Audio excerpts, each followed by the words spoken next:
નમસ્કાર, ગુજરાત ફર્સ્ટ સાથે હું છું ધ્રુવેશા. આપની સાથે સમાચારોની શરૂઆત કરીએ. અમદાવાદના ચંડોળા તળાવમાં ડિમોલેશન ફેઝ 2 આજથી શરૂ થયો છે. ડિમોલેશનનો બીજો તબક્કો અંદાજિત 10,000થી વધુ મકાનો તોડવામાં આવશે. અમદાવાદ મહાનગરપાલિકાની 25 ટીમ કામગીરીમાં જોડાય છે, તો ચુસ્ત પોલીસ બંદોબસ્ત સાથે કામગીરી હાથ ધરાઈ. 2 જેસીબી, 6 ડીસીપી સહિતનો સ્ટાફ બંદોબસ્તમાં જોડાયો છે. અંદાજિત 3,000થી વધુ પોલીસ જવાનો ખડે પગે. ડિમોલેશન કાર્યવાહી સમયે 25 એસઆરપીની કંપની પણ તૈનાત છે. પહેલા ફેઝમાં 1.5 લાખ સ્ક્વેર મીટર જગ્યા ક્લિયર કરાઈ, જ્યારે બીજા ફેઝમાં 2.5 લાખ સ્ક્વેર મીટર જગ્યા ક્લિયર કરાશે. થોડા દિવસ પહેલા અંદાજે 5,000 મકાનો તોડી પડાયા, તો 2010 પછી રહેતા લોકોને મકાન આપવામાં આવશે. એએમસી દ્વારા ફોર્મ ભરવાની પણ શરૂઆત કરી. આવાસ મેળવવા માટે પુરાવા પણ રજૂ કરવા પડશે. ચંડોળા તળાવમાંથી 207 જેટલા બાંગ્લાદેશી પકડાયા. અમદાવાદમાંથી કુલ 250 જેટલા બાંગ્લાદેશીઓ પકડાયા છે. તો ચંડોળા તળાવ ઓપરેશન ક્લીન આજે બીજો તબક્કો છે, તેની શરૂઆત થઈ છે. તો ગેરકાયદેસર રહેતા બાંગ્લાદેશીઓ સામે આ સૌથી મોટું એક્શન રહ્યું છે. પહેલા તબક્કામાં પણ ડિમોલેશન હાથ ધરાયું હતું, જ્યારે અંદાજિત 10,000થી વધુ મકાનો બીજા તબક્કામાં ડિમોલેશન થશે. તો મહાનગરપાલિકાની 25 ટીમ પણ જોડાય છે. મહાનગરપાલિકાની ટીમ અને પોલીસનું આ સંયુક્ત ઓપરેશન છે.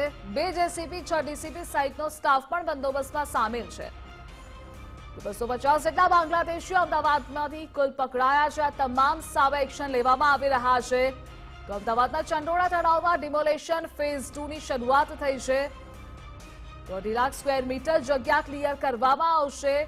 થોડા દિવસ પહેલા જ અંદાજે 5,000 મકાનો તોડી પડાયા છે. જોકે અહીંયા રહેતા લોકોને નોટિસ પણ પાઠવવામાં આવી હતી, અને ત્યારબાદ આ બીજા ફેઝની કામગીરી શરૂ કરવામાં આવી છે.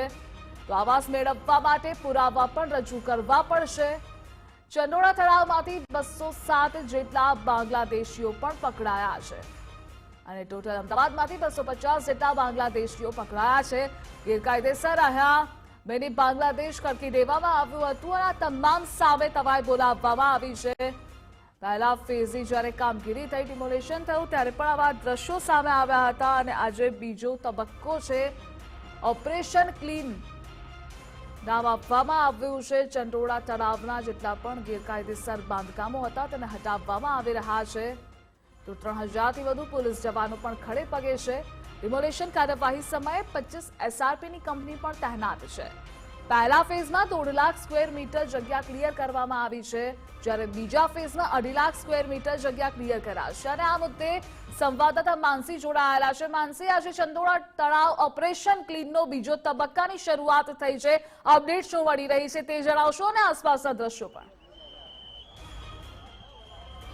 ચોક્કસથી ધ્રુવિશા, સૂર્યનગર પોલીસ ચોકીથી જે ચંડોળાની અંદર જવાનો જે રસ્તો છે તેનો આખો જે પટ્ટાના આ દ્રશ્યો છે કે આખા પટ્ટામાં જે ડિમોલેશનની કામગીરી છે તે કરવામાં આવી રહી છે. એટલે કે આખા પટ્ટામાં જે ગેરકાયદેસર જે બાંધકામો હતા તે દ્રશ્યોમાં જોઈ શકાય છે કે તે તોડી પાડવામાં આવ્યા છે. હાલ પોલીસનો પણ ચાપતો બંદોબસ્ત જે છે તે જોવા મળી રહ્યો છે, અને આના પહેલા પણ ફેઝ 1ની કામગીરી કરી હતી. હાલની જો વાત કરવામાં આવે તો હાલ જે કામગીરી છે, મહત્વની વાત એ છે કે ચંડોળા તળાવ વિસ્તારમાં 50,000થી વધુ ધ્રુવિશા ગેરકાયદેસર દબાણો છે, અને 2 દિવસમાં માત્ર 4,000 જ દબાણો દૂર થશે. એટલે કે આ જે કામગીરી છે તે થોડાક દિવસ સુધી આ જ પ્રકારે ચાલવાની છે. એટલે કે વહેલી સવારથી ડિમોલેશનની શરૂઆત કરશે, અને સમી સાંજે ડિમોલેશનમાં વિરામ લેશે, અને બીજા દિવસે રાબેતા મુજબ જે કામગીરી છે તે કરવામાં આવશે. ત્યારે અમદાવાદના ચંડોળા તળાવ પર ફરી દબાણ ન થાય તે માટે પણ કોર્પોરેશન વિભાગનો જે એક્શન પ્લાન છે તે જોવા મળશે, અને દિવાલ ચણવાનો કોર્પોરેશન વિભાગે પણ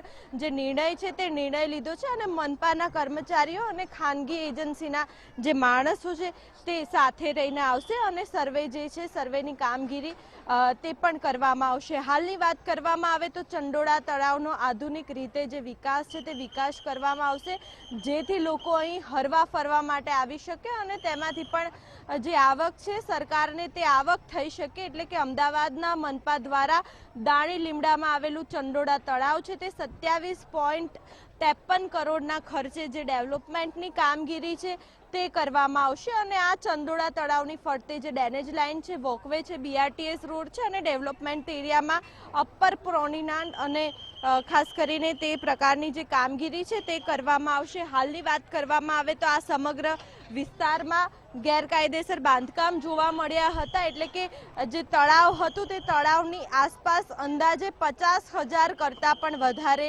જે ગેરકાયદેસર જે મકાનો છે ધ્રુવિશા તે જોવા મળ્યા હતા અને આ તમામને તોડી પાડવાની જે કામગીરી છે તે કરવામાં આવી રહી છે. આ સમગ્ર વિસ્તારની વાત કરવામાં આવે તો આ સમગ્ર વિસ્તારમાં જે રીતે કબજો કરીને ગેરકાયદેસર બાંધકામ કર્યું છે તો આ વિસ્તારમાં મંદિરો પણ અનેક જોવા મળ્યા છે અને મસ્જિદો પણ અનેક જોવા મળ્યા છે. ત્યારે આ મંદિરો અને મસ્જિદોને પણ તોડી પાડવામાં આવશે તો નવાઈ નહીં, કારણ કે મકાનોની સાથે સાથે જે એકમો છે, મંદિરો છે, મસ્જિદો છે તે પણ તોડી પાડવામાં આવશે અને સાંજે 5 વાગ્યા સુધી કોર્પોરેશન અને પોલીસ વિભાગ સંકલન સાથે કામગીરી કરશે. હાલની જો પરિસ્થિતિની વાત કરવામાં આવે તો ડિમોલેશન ચાલી રહ્યું છે અને પોલીસ વિભાગની ટીમ સતત અહીંયા પેટ્રોલિંગ કરતી જોવા મળી રહી છે. લગભગ 50 જેટલી જે ટીમો છે, પોલીસ વિભાગે જે ટીમો બનાવી છે અને આ વિસ્તારની ફરતે એટલે કે લગભગ 500 મીટરના અંતરે એક પોલીસની ટીમ તૈનાત જોવા મળી રહી છે અને કોઈ અનિચ્છનીય ઘટના ન ઘટે તે પ્રકારના તમામ જે પગલાં છે તે પોલીસ વિભાગ દ્વારા લેવામાં આવી રહ્યા છે અને બીજી તરફ કોર્પોરેશન વિભાગમાં પણ 50 જેટલા જે JCB મશીન છે તે મૂકવામાં આવ્યા છે અને તે પણ જે ડિમોલિશનની કામગીરી છે, જે પ્રકારનું જે ટાર્ગેટ છે આપવામાં આવ્યું છે તે પ્રકારની જે કામગીરી છે તે હાલ કોર્પોરેશન પણ કરી રહ્યું છે. જી માનસી, જોડાવા બદલ આભાર આપનો.